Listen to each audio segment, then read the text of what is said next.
Po trumpos įžangos ir mano trumpos kalbos mūsų kolega Sipos Gbor surengs Method Feder žūklės pristatymą, po kurio pasirodys Cesari Tibi ir Jes Bnes. Be puikių pranešimų ir pristatymų daugelis atvyko į Kiskunhalasą tam, kad pirmieji galėtų paimti į rankas ką tik pasirodžiusius Vidmeteam Feder Kaivo Long Cast tolimų metimų Feder meškeres ir pilnas įrangas, kurias, žinoma, buvo galima ir išbandyti. Nemažesnio susidomėjimo sulaukė ir mūsų Blatskedation Kaivo Longrangė, dideliems atstumams skirtos karpinės meškerės, tačiau jų dar laukia neeilinis išbandymas, pirmasis Kaivo tolimų metimų čempionatas. Visi tolimų metimų varžybų dalyviai naudojo tą pačią įrangą, tad viskas priklausė tik nuo to, kieno metimo technika geresnė ir kas gali numesti toliau. Švino svarelio svoris buvo 125 gramai, pintos metimo pavadėlio storis 0,21 mm, o pagrindinio valo storis 0,25 mm. Ir visa tai buvo metoma su 425 cm ilgio, 4 dalių, 4 svarų Kaivo Longrangė meškere. Varžybose iš viso dalyvavo 19 dalyvių, o kad viskas būtų dar vienodesnė ir teisingesnė, metimus reikėjo atlikti nuo pakylos. Todėl šiame turnyre dideli metimai atliekami 3, 4 ar net 5 žingsniais nebuvo leidžiami. Kai vaikščiojau varžybų aikštelėje ir pasiekiau lentelę, žyminčią 200 metrų svajonių ribą, atsisukau atgal ir pagalvojau, Dieve mano, tai milžiniškas atstumas. Ar atsiras tokių, kurie sugebės šiais meškerėmis pasiekti tokį atstumą, nors jas paėmė į rankas pirmą kartą gyvenime? Juk po 2 bandomųjų metimų buvo galima atlikti tuos 3 metimus, iš kurių išrinkome toliausią ir juos surikiavome pagal rezultatą. Koks buvo galutinis rezultatas? Na, tuoj pamatysi. Tamai, koks buvo didžiausias tavo gyvenimo metimas, kurį išmatavai ar atspėjai? Tai apie 60 metrų, bet tai maksimumas. Numetėte 154 metrus. Na, iš tikrųjų, iki šiol neturėjau tokios galimybės. Jeigu būčiau metęs daugiau, tada visada būčiau permetęs į kitą krantą, tai iš esmės. Arba nebuvo tokio prietaiso, kad pamatuotum. Iš tikrųjų dar nebuvo tokio prietaiso, tai irgi galėjo turėti įtakos, bet buvo maksimaliai gerai. O ką tu jauti šiaip? Labai gera meškerės elastingumas, iš tikrųjų, kai mečiau, jį iškart susitvarkė, buvo minimalios vibracijos, kurios, manau, galėtų daryti įtaką valo judėjimui, bet gale ta vibracija iškart nurimsta ir meškerė susitvarko. Tikrai labai. Neįtikėtina. Buvo labai gerai. Na, žinai, man atrodė svarbu padaryti trumpą interviu su Tomu, nes šią meškerę ne tik profesionalai gali mesti didelius atstumus, bet ir tavo pavyzdys rodo, kad tie, kurie turi bent minimalų polinkį, iškart gali atlikti puikų metimą. Sveikinu. Labai ačiū. Taigi, kas laimėjo šiuos nuostabius prizus? Kas pasiekė didžiausius metimo atstumus? Daugiau jūsų nebaidinsiu, parodysiu 3 tolimų metimų čempionus. Kur yra Zolė? Ten Zolė. Zolė, ateik, esi čia laukiamas. Norėčiau paprašyti atskiro plojimo savo kolegai, kuris išgyveno. Ačiū tau, Zolė, kad ryžaisi tai padaryti. Daugiau savanorių nebuvo. Būčiau galėjęs prarasti savo verslo partnerį, jei kas nors būtų pataikęs jam į galvą, o to tikrai nenorėčiau. Na, o dabar pristatome prizininkus. 3. vietą su 179,5 metrų laimėjo Hlibert Tibor. Nuoširdžiai sveikinu.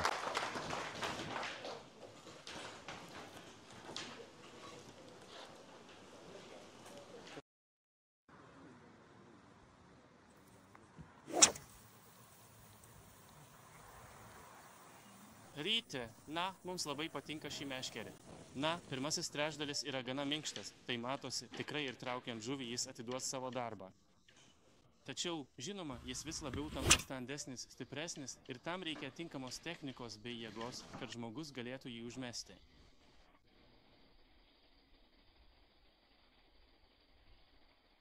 Antrąją vietą su 188,5 metrų laimėjo SZCS Inos.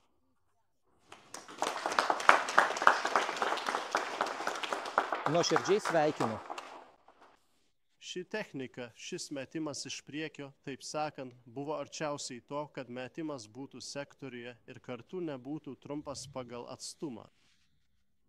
Todėl jaučiau, kad šiai aikšteliai tai buvo pats optimaliausias variantas.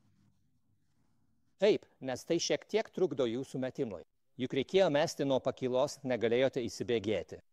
Kaip manai, jei būtų galima pridėti dar kelis žingsnius, kiek būtų galima padidinti metimo atstumą?